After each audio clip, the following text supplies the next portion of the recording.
এই হাসরের ময়দানে নবীজি বলেন আমার একজন উম্মতের 99টা আমলনামা আমার দরবারে আল্লাহর আদালতে পেশ করা হবে। আল্লাহ তাআলা ফেরেশতাদেরকে বলবেন, ফেরেশতারা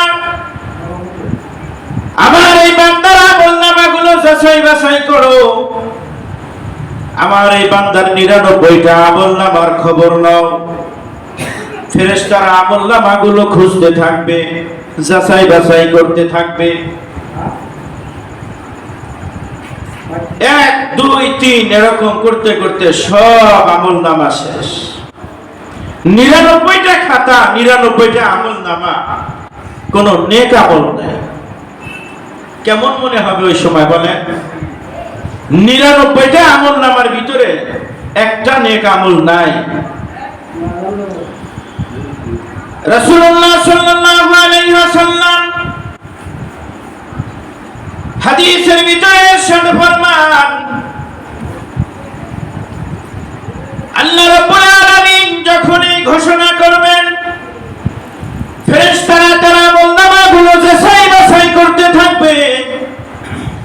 99টা আমলনামা যাচাই বাছাই করার পরে দেখা যাবে কোনো আমল নাই, কোনো নেক আমল নাই, কোনো নেক কাজ নাই।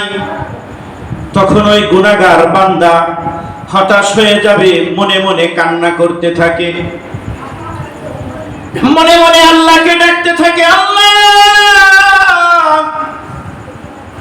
দুনিয়াতে তুমি আমাকে হায়াত দিয়েছিলে, লম্বা হায়াত দিয়েছিলে, এই লম্বা হায়াত পাওয়ার পরেও আমি কোনো আমল করতে পারলাম না, কোনো নেক কাজ করতে পারলাম না আমি।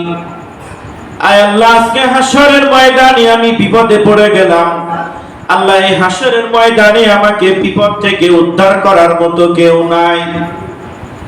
আল্লাহর কাছে ভয়ে ভয়ে তার দিলে দিলে দিলে দিলে কান্নার আওয়াজ আল্লাহর কান পর্যন্ত পৌঁছে যাবে।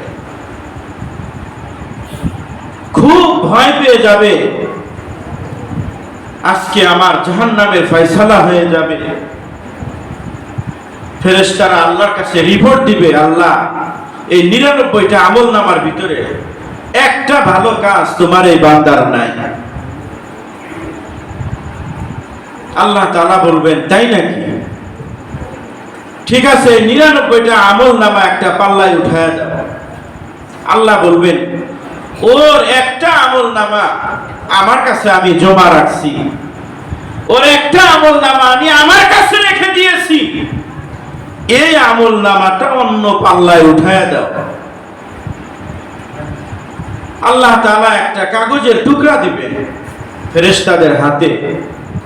ফেরেশতারা ওই কাগজের টুকরা রাখবেন এক পাল্লায়, 99টা খাতা রাখলেন আর এক পাল্লায়। ওই বান্দা এই দৃশ্য দেখা বলবেন, এতে আমার কি লাভ হবে? কোথায় 99টা আমলনামা, কোথায় ছোট্ট একটা কাগজ? আল্লাহ ওজন করতে বলবেন, ফেরেশতারা ওজন করবে।